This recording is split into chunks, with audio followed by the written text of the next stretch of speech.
Hello, my name is Marcus. I'm the compiler of a collection of therapy quotes entitled 1001 Windmills of the Mind.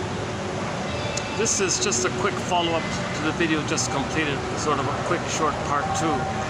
So at the end of part 1, I was just briefly mentioning about the need to put our parents on the couch, to shrink them, to analyze them, to understand why they behave the way they behave, to get their story. It helps immensely to know their story.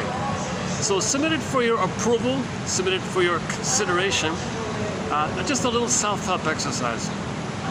If we take as a premise psychosomatic symptoms being a continuation of the cry and the anger that the person has a child towards the mother, and a detour inwardly leading to a symptom. So think about your parents' symptoms. Identify the psychosomatic symptoms of your parents. Think for a moment about the symptoms they had, the physical problems, the hypertension, whatever organ problems, any kind of symptom they had. And then say to yourself, oh my God, the symptoms mean pain. The pain your parents are feeling, that's their continuous flash frozen cry and scream and anger towards the mother, frozen in the body, flash frozen, no time. Okay, so back up a sec. So originally, every baby wants to connect with the mother, to love like that. If it's blocked, the baby's under stress, tension, baby's crying, distress. Mother, I need your connection, I need your safety. I think I'm going to be a goner if you're not going to connect with me. Please meet my needs. And if this is not the case, the baby's final pathway is the SOS called anger. So anger is an SOS for love. Now, if the mother, if the child's, if it gets blocked, okay, where does the baby's anger go? It doesn't disappear. It turns in on the body, so rebounds in the body. Now, the baby's anger at the mother, his cry for love, his SOS.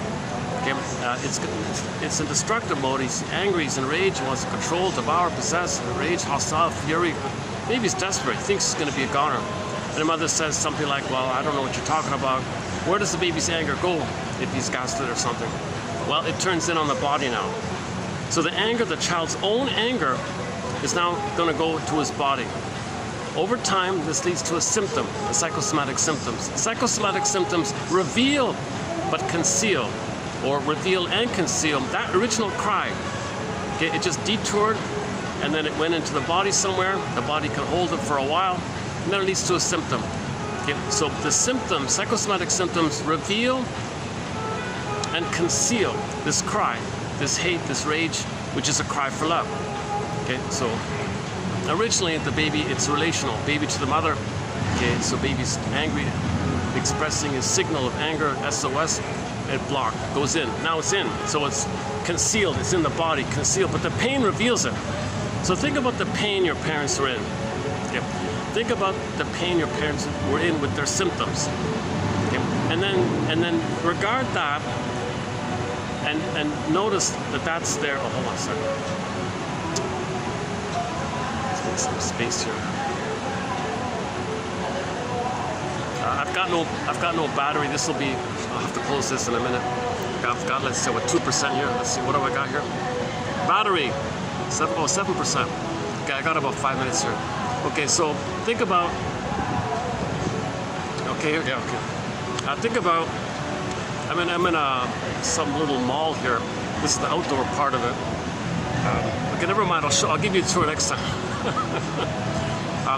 So when you're trying to find your parents a story, which seems to be needed to heal yourself, so you have empathy and understanding and recognition, getting your story. So there's forgiveness, there's understanding. Understanding is love, love is the healer. So you want to get the reality that your parents were impaired, emotional warping, emotional dyslexia, immature, something's wrong, some trauma they experienced.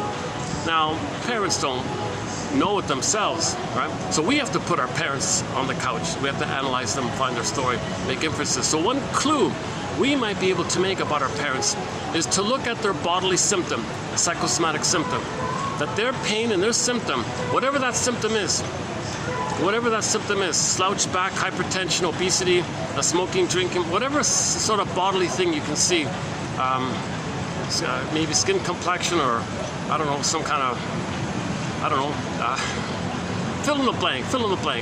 Okay, whatever symptoms, there's a whole long list of symptoms. Identify the symptoms that your parents had respectively. And then look at that and interpret that and see it yourself, that that's their cry, that's their flow, that's their timeless, flash frozen, screaming, SOS, anger cry for love in the body. The body is your parents' symptom. That's their cry, frozen fear, frozen anger, cry, scream, wanting mother's love. And it's in the body. The body is expressing that. The symptom is expressing their SOS. Symptoms are SOS. So look for your parents' symptoms. That means you know their SOS. That means they were traumatized. Now, if your parents have a real flow about them, they're calm and easygoing, they can do the tango together, you're fine. Nope. No one talks a bit about the tango thing. Can I go this way here? So that's about it. So submit it for your approval and in consideration is to what symptoms, what psychosomatic symptoms did your parents have? What were they moaning about? What were they complaining about? Why did they go to the doctor? Were they taking pills or anything? You know, so identify that. Then say to yourself, oh my God, that symptom, that's their cry, that's their ongoing, timeless cry to their mother. You see? So that's giving a little empathy and realization that our parents were impaired, stuck with their issues, stuck with their trauma. They weren't available to love their children if they were in pain from their trauma like that. And I think that might be a little... okay, anyways, submit it for your consideration and approval. To be updated. Thanks very much. May the psychoanalytic force be with you.